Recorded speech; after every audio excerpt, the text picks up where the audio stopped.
Hey, practice with me yesterday. I'll just do a quick overview of the practice for yesterday.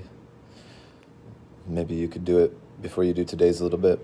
But I am not alone in experiencing the effects of how I see that dumbbell.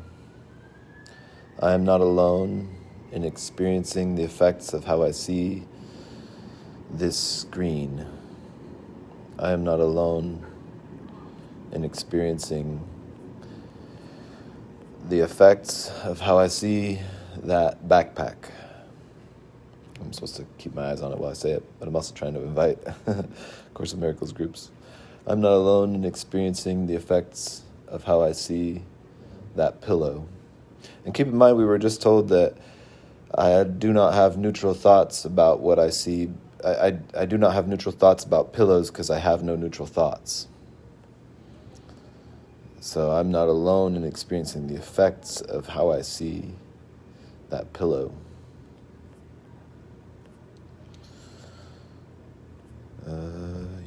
Okay. I'm not alone in experiencing the effects of how I see that clock. And all this stuff is building on one another. In some ways, you can see that, like right before this, I'm not alone in experiencing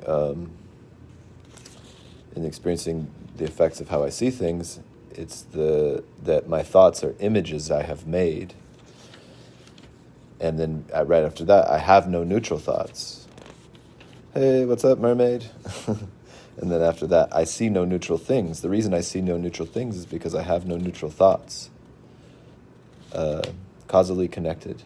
I am not alone in experiencing the effects of how I see that TV. I have no neutral thoughts. I am not alone in experiencing the effects of how I see the ceiling. Okay, anyways, today is the 19th day in our 2020 calendar year and the 19th lesson on in our course, this Course of Miracles. What's up? Hayek has a thing here. Hayek, do you know that the mi in do, re, mi stands for miracle? Hell yeah, now I do. I like that. Really? Do, re, mi. Not mirror. Do, re, shine. Like a miracle. I like the causal relation of that. And then what is fa? So far, so far away, all the way everywhere. La, lovely. Tea. Yeah, drink with jam and bread. Okay, yeah, really, it's the miracle frequency. Yeah, do, re, mi is the miracle frequency. I like this play. Thank you. And welcome aboard here, Brent. Welcome aboard here, Misha. I see that there were 3 of you at one point. Those 3, welcome, and whoever else comes along whenever you do to see this, to keep track right on course. Okay, so let's see here. Let's remind ourselves and let's remember at the beginning. This is for people who maybe are just jumping on board for the first time, or maybe kind of new or something like that. That the Course of Miracles doesn't ask us to believe anything. In fact, it tells us we will probably not believe some of this stuff, and that we will actively resist it.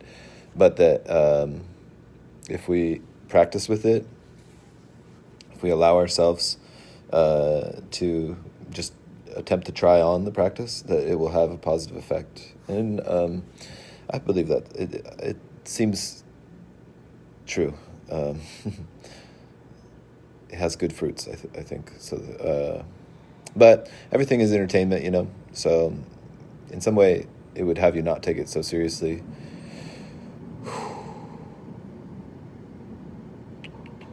What else? Okay, so the information is kind of holographic. So if you get any part of it, you get all of it. But there's also some sequentiality. I already went through some of the sequentiality. If you start at the beginning, you can see what I'm saying.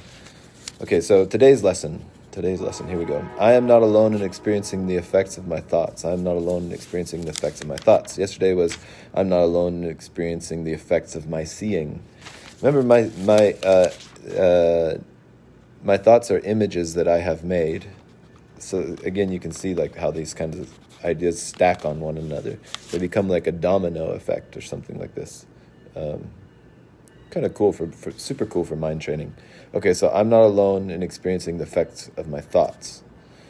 The idea for today is obviously the reason why your seeing does not affect you alone. You will notice that at times the ideas related to thinking precede those related to perceiving. You will notice that at times the ideas related to thinking precede those related to perceiving, while at other times the order is reversed or seems reversed. The reason is that the order doesn't matter, actually. The thinking and its results are really simultaneous, for cause and effect are never separate. This is some kind of interesting metaphysics right there. For cause and effect are never separate, okay? So again, we're just trying this on. Okay, today we are again emphasizing the fact that minds are joined. This is rarely a wholly welcome idea at first, since it seems to carry with it an enormous sense of responsibility and may even be regarded as an invasion of privacy. Today we are again emphasizing the fact that minds are joined. This is rarely a wholly welcome idea at first, since it seems to carry with it an enormous sense of responsibility and may even be regarded as an invasion of privacy. Yet it is a fact that there are no private thoughts. There are no private thoughts. Despite your initial resistance to this idea, you will yet understand that it must be true if salvation is possible at all. And salvation must be possible because it is the will of God. It's the will of God that we wake up from the the dream we dreamed of the tiny mad idea we were taking seriously. To be free from any thought of bondage. Okay, so paragraph 3. The minute or so of mind searching which today's exercises require is to be undertaken with eyes closed. So we're going to do it with eyes closed today. The idea for today is to be repeated first. So you're going to repeat, I am not alone in experiencing the effects of my thoughts with your eyes closed. And then the mind should be carefully searched for the thoughts it contains at that time. As you consider each one, name it in terms of the central person or theme it contains. And holding it in your mind as you do so, say to yourself, I'm not alone in experiencing the effects of this thought about, the central theme or the central person or thing or whatever you notice that you're thought about. Okay, so paragraph number 4. The requirement of as much indiscriminateness as possible in selecting subjects for the practice period should be quite familiar to you by now, and will no longer be repeated each day, although it will occasionally be included as a reminder. Do not forget, however, that random selection of subjects for all practice periods remains essential throughout.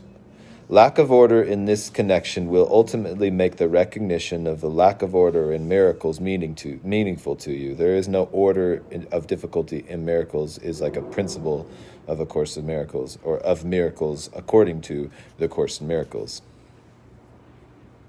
So we want to pick our thoughts indiscriminately. We're going to say we have a whole thought about, civil war, big thing, and then we just have a thought about attack. And it's 8, like attack, not attack, but a tack, or let's say a staple or something like this. So we're not going to be discriminate about this as this whole metaphysical kind of big civil war object or identity politics or whatever, or quantum physics or geometry or something like that. But then we got a bottle cap, So anyways, we're going to say, I'm not alone in experiencing the effects of this thought about quantum physics or about a bottle cap or about a cat or whatever, okay? So paragraph number 5, apart from the as needed application of today's idea, at least 3 practice periods are required, shortening the length of time involved if necessary. Do not attempt more than 4. Only do 4. Why? I'm not sure why. Why so soft, man? I would like to do more. but it says don't attempt to do more than 4. Maybe just to not get in the way of your day. This is a practice that can somehow not get in the way of your day if you're in it. You can be sincere and practice it so easily for now. At least later it seems more demanding. But anyways, so as needed. If you feel yourself being tempted to be thrown off, being disconnected from yourself, from your source, from your center, you can say to those thoughts, I am not alone in experiencing the effects of this thought about being separated from myself or being separated from my source. And that could be, a helpful practice as needed. But also 3 or 4 formal practice periods throughout the day where you close your eyes and you purposely look for whatever a thought is. There's a tangerine, there's deep space, and I say to myself about each one of these ideas, I am not alone in experiencing the effects of this thought about a tangerine. And then I say to it, I'm not alone in experiencing the effects of this thought about deep space. I'm not alone in experiencing the effects of this thought about parental relationships, or whatever. So 3 or 4 times a day, a minute or 2, shorten the length of time if necessary. Don't attempt more than 4. Okay? You're not alone in experiencing the effects of your thoughts. Ciao, everybody.